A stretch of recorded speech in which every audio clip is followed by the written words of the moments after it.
पे मोहन दिल दीवाना हो गया।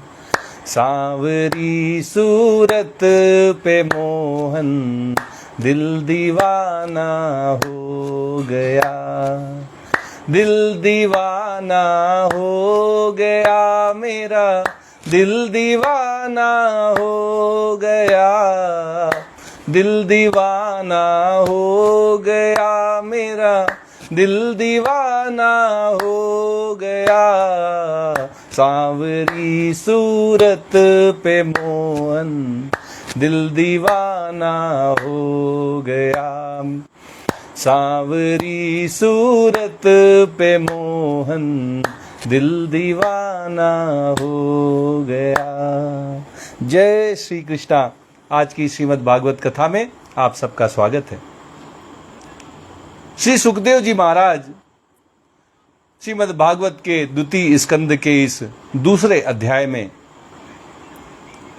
राजा परीक्षित के माध्यम से हम सबको भगवान में किस तरह अपने मन को लगाया जाए, बुद्धि के द्वारा स्थिर चित्त होकर किस तरह मन को प्रभु चरणों में समर्पित कर दिया जाए, ये बड़े ही विस्तार से समझा रहे हैं। श्री सुखदेव जी महाराज कहते हैं, इत्थम मुनिस्तु परमेद्व्यवस्थितो विज्ञान दृग्वीर्य सुरंधिताशयः स्वपाषिणाना पीडे गुदम ततो नीलम स्थाने सुषट शून्यम मये जित कलमः। श्री सुखदेव जी महाराज कहते हैं कि ज्ञान की दृष्टि के बल से, जो हमारी ज्ञान की दृष्टि है, ज्ञान हमने धीरे धीरे परमात्मा के विषय में जो भी जाना है, शास्त्रों से सुना है, समझा है, उसके द्वारा हमारी एक दृष्टि, एक दृष्टिकोण बन जाता है। उसका बल हमारे चित्त की वासना को नष्ट करने के काम लाया जा सकता है।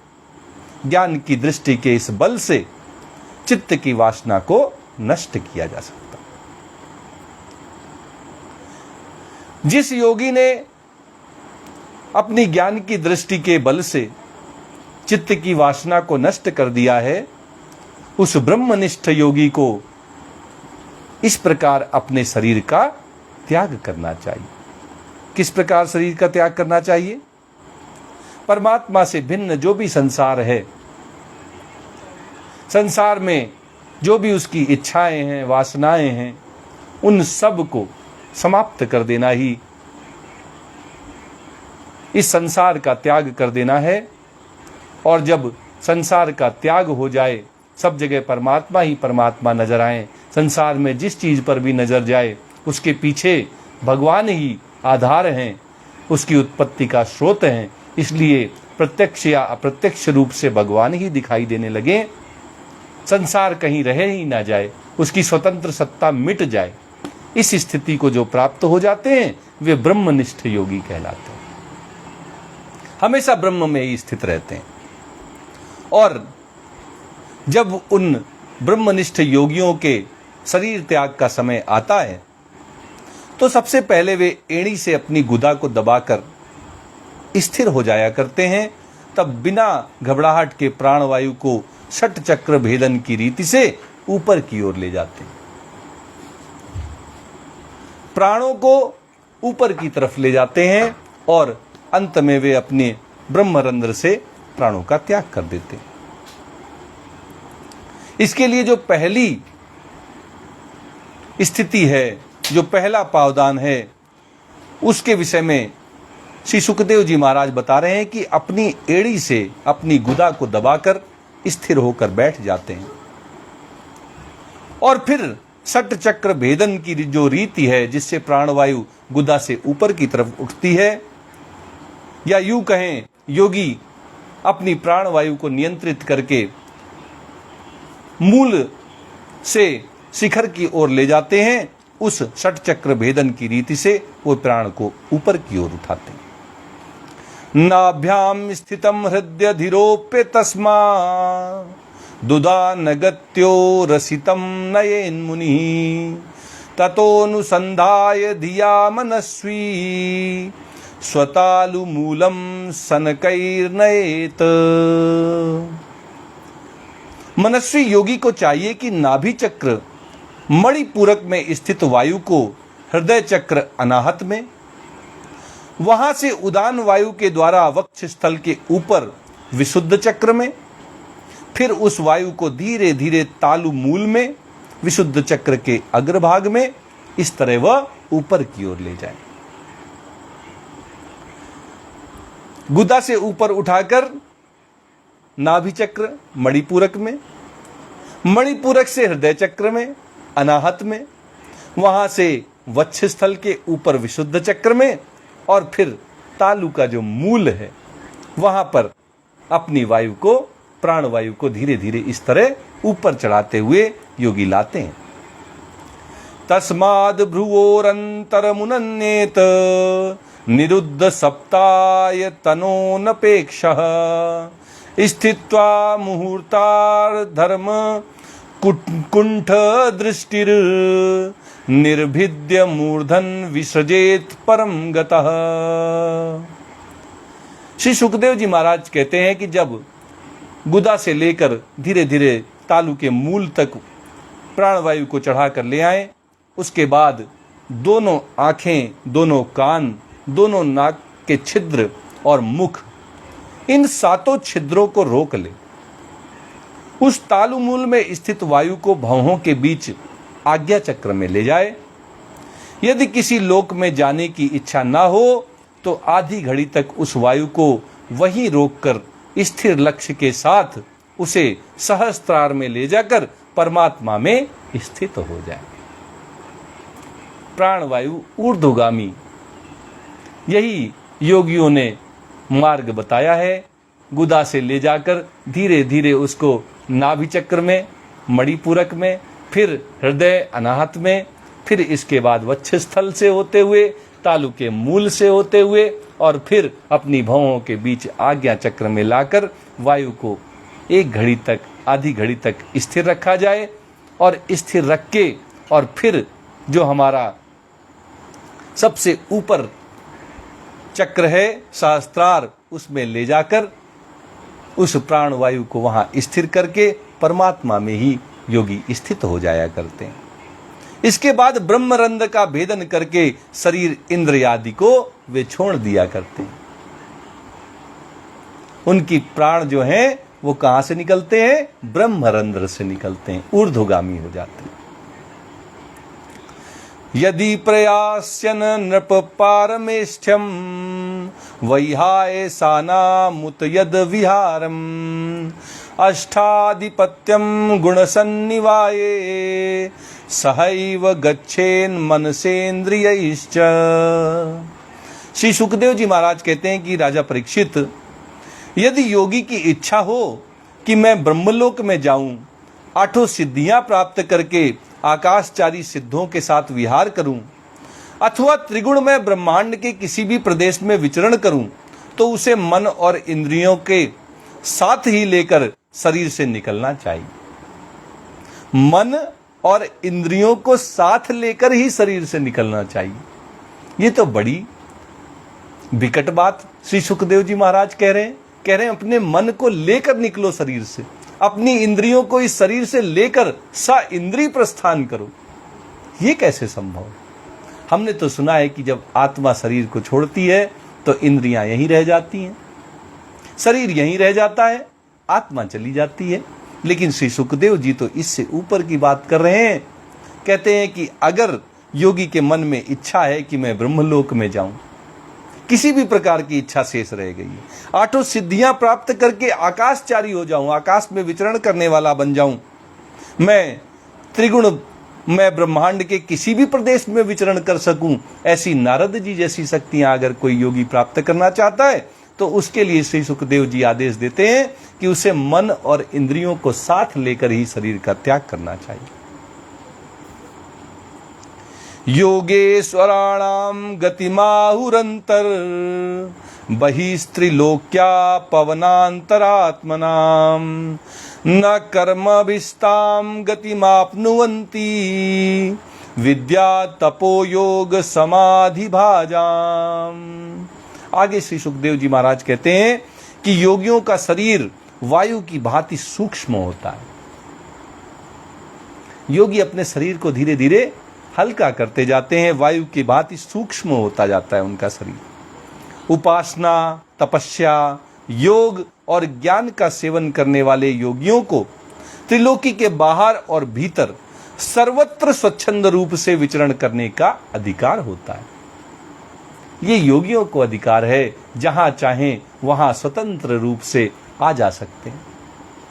और इसके पीछे जो उसकी उपासना होती है, तपस्या होती है, योग होता है, जो उसका ज्ञान होता है, ये सब उसको ये शक्ति प्रदान करते हैं कि वो जहां चाहे स्वच्छंद रूप से विचरण कर सकता है। केवल कर्मों के द्वारा इस प्रकार बेरोक टोक विचरना नहीं हो सकता। श्री सुखदेव जी महाराज कह रहे हैं कि केवल कर्म करने से यह संभव नहीं है कि हम तो संसार में आए हैं, कर्म ही पूजा है, जो भी हमें कर्म मिला हम वही करते चले जा रहे हैं। बच्चे थे, माता पिता की सेवा की, शिक्षा ग्रहण की, जब गृहस्थ धर्म में आए तो पत्नी बच्चों का पालन पोषण किया, जब वानप्रस्थ में आए तो धीरे धीरे अपने परिवार का त्याग करना प्रारंभ किया और अंत में संन्यास हमने ले लिया। एक सामान्य जीव इस तरह से 4 चरणों में अपने जीवन को पूरा करता है, लेकिन इन सब के बीच वो अगर केवल कर्म करता रह जाता है, कर्मों को करते हुए वो इस स्थिति में कभी नहीं हो सकता, इस स्थिति को कभी नहीं पा सकता जिसमें वो स्वतंत्र विचरण कर सके, अखिल ब्रह्मांड में जहां चाहे वहां पहुंच जाए। ऐसा तभी संभव है जब उसकी उपासना की शक्ति, उसकी तपस्या की शक्ति, उसकी योग की शक्ति और उसके ज्ञान की शक्ति, ये सब एक साथ मिलकर उसको शक्ति संपन्न कर दे और वह इस लायक हो जाए कि जहां चाहे जब चाहे पहुंच जाए, नारद मुनि के समान। वैश्वानरं याति विहाय सागतः सुषुम्नया ब्रह्म पथेन शोचिसा विधूत कल्कोथ हरेरुदस्तात् प्रयाति चक्रम नृपसै सुमारम। श्री सुखदेव जी महाराज राजा परीक्षित से कहते हैं कि परीक्षित, योगी ज्योतिर्मय मार्ग सुषुम्ना के द्वारा जब ब्रह्मलोक के लिए प्रस्थान करता है, तब पहले वह आकाश मार्ग से अग्निलोक में जाता है। वहां उसके बचे खुचे मल भी जल जाते हैं। इसके बाद वह वहां से ऊपर भगवान श्री हरि के शिशुमार नामक ज्योतिर्मय चक्र पर पहुंचता है। कैसे एक योगी की ज्योतिर्मय मार्ग से यात्रा आगे बढ़ती है, इसके विषय में राजा परीक्षित को श्री सुखदेव जी महाराज बता रहे हैं। कहते हैं, परीक्षित, योगी ज्योतिर्मय मार्ग सुषुम्ना के द्वारा जब ब्रह्मलोक के ओर अपनी यात्रा को प्रारंभ करता है, ब्रह्मलोक की यात्रा पे निकलता है, तब पहले वह आकाश मार्ग से होता हुआ अग्निलोक में जाता है। अग्निलोक में जब वो पहुंचता है तो उसके शरीर में जो कुछ भी थोड़ा बहुत मल, उसका मलिन मन आदि शेष रह जाते हैं, वे सब वहां जल जाते हैं। अग्निदेव की कृपा से वो सारे के सारे मल समाप्त हो जाते हैं। जब वह निर्मल हो जाता है, तब उसके बाद वो भगवान श्री हरि के, भगवान श्री कृष्ण के शिशुमार नामक ज्योतिर्मय चक्र पर पहुंच जाता है। इस तरह उसकी आगे की यात्रा मलहीन होकर, निर्मल होकर ही हो पाती है। और भगवान तो श्री रामचरितमानस में कहते हैं, निर्मल मन जन सो मोहि पावा, मोहि कपट छल छिद्र न भावा। इसलिए निर्मल होना तो बड़ी ही मूलभूत आवश्यकता है। अगर भगवान की शरण में जाना चाहते हैं, भगवान की भक्ति करना चाहते हैं, भगवान से प्रेम करना चाहते हैं, तो सबसे मूलभूत आवश्यकता जीवन में निर्मलता को लाने की है। एक बार निर्मलता आ गई तो भगवान अपने आप स्वीकार कर लेते हैं, हाथ बढ़ाकर अपनी बाहों में भर लेते हैं। इतने दया निधान, इतने दयालु हमारे भगवान हैं। उन भगवान की शरण में हम सबको जाना चाहिए, भगवान की भक्ति करनी चाहिए। आज गीता का प्रवचन यहीं तक होगा। आइए श्रीमद् भागवत जी की आरती करते हुए आज की इस कथा को यहीं विराम देते हैं।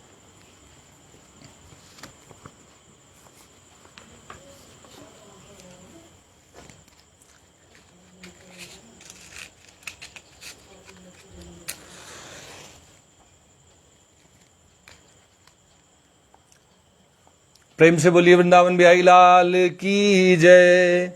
श्री भागवत भगवान की है आरती, पापियों को पाप से है तारती।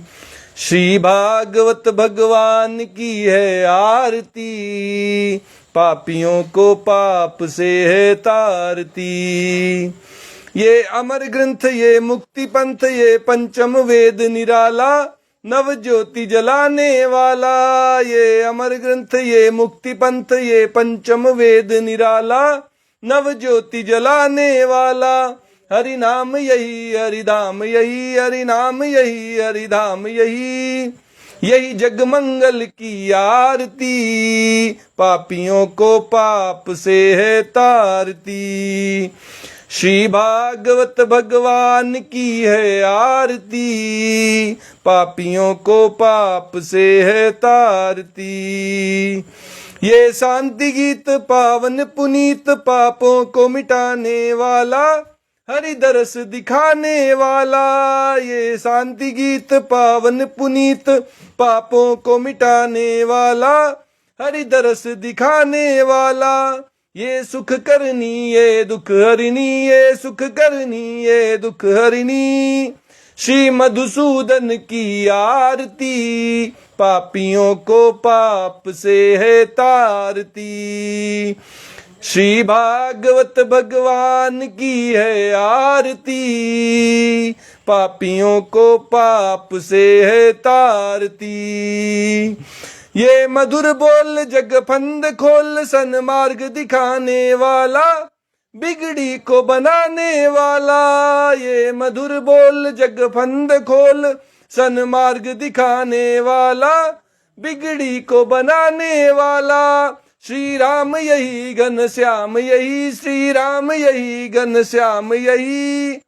यही प्रभु की महिमा की आरती, पापियों को पाप से है तारती।